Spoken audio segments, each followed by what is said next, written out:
aad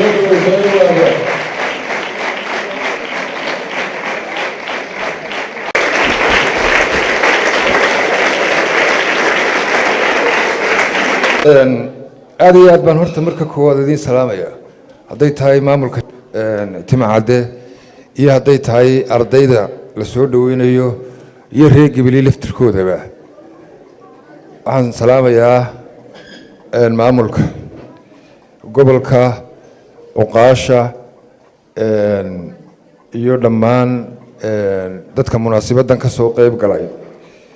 kulleena hadal badan oran maayo oo waxa laga yaabaa in waqtigii gaabis inagu yahay waxaan naxariistii janno u weydiinayaa Cabdullaahi Sultaan Timacadde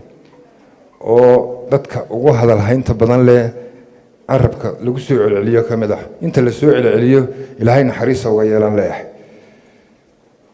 inta markaan ka yimaado qoladan ardayda maanta la soo dhaweynayo ma dhowr kalmad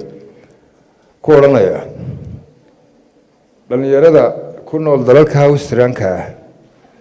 xil baa la saaraa waxaa loo sheegaa inay dunida mas'uul ka yihiin in mas'uuliyadin ka yahay aan leeyahay sheegin idinka in mas'uuliyadin ka yahay yaan leeyahay sheegin waxa la idin ka rabaa isbedel waxa la idin ka rabaa horumar waxa la idin ka rabaa halka la taagan yahay inaad ka tallaabsataan waxaan idin leeyahay u socda sida diinka idinkoo jid sax ah haysta balse sida deerada dheeraysa u soconina idinkoo jid qaldan haysta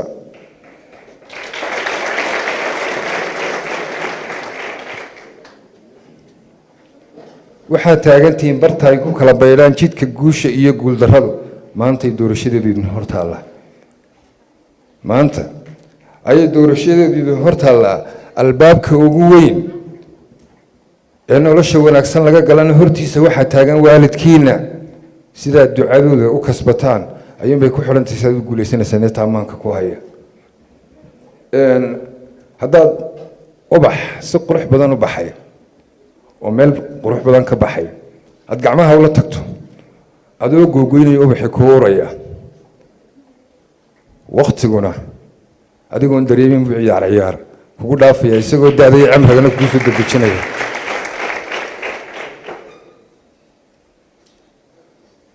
noloshu waa shalay iyo maanta iyo bari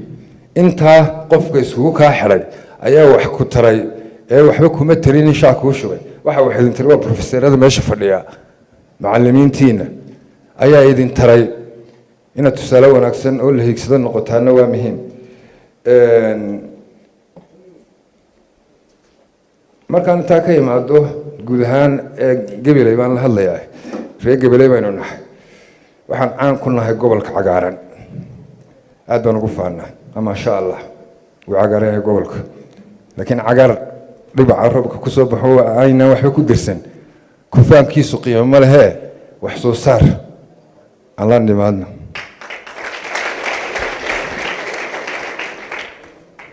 oo ha noqdo gobolku xudunta iyo xarunta Somaliland laga qoodiyo markaan inta ka yimaado waxa idin leeyahay darajiye karaamo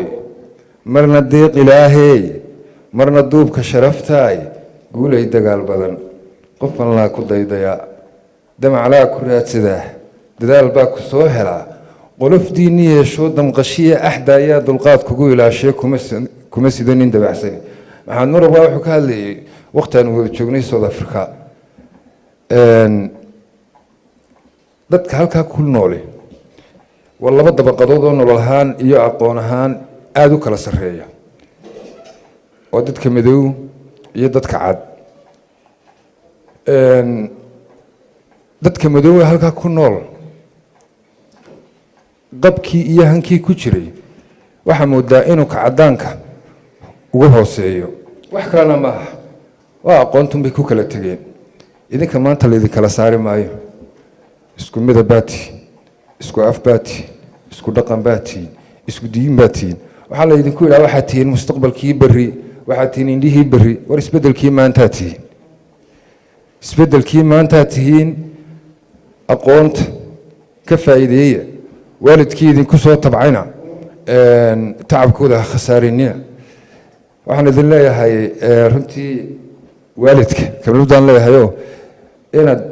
daba qurux badan oo wada muraayada ilmahaaga u doorto waxa ka muhiimsaneed macallin wanaagsan u doorto jaamacadda Timcadde sharaf iyo karaamo iyo cisi bay ii tahay in la igu soo marti qaado waxba laga yaabaa markaan soo galay inuu sacab badan dhacayo muhiim ah in sacab badan ay dhacaan oo muuqda laakiin aan maqan in la xusaa muhiim ah si ay u xusteen wadku mahadsantiin assalaamu calaykum ورحمة الله وبركاته.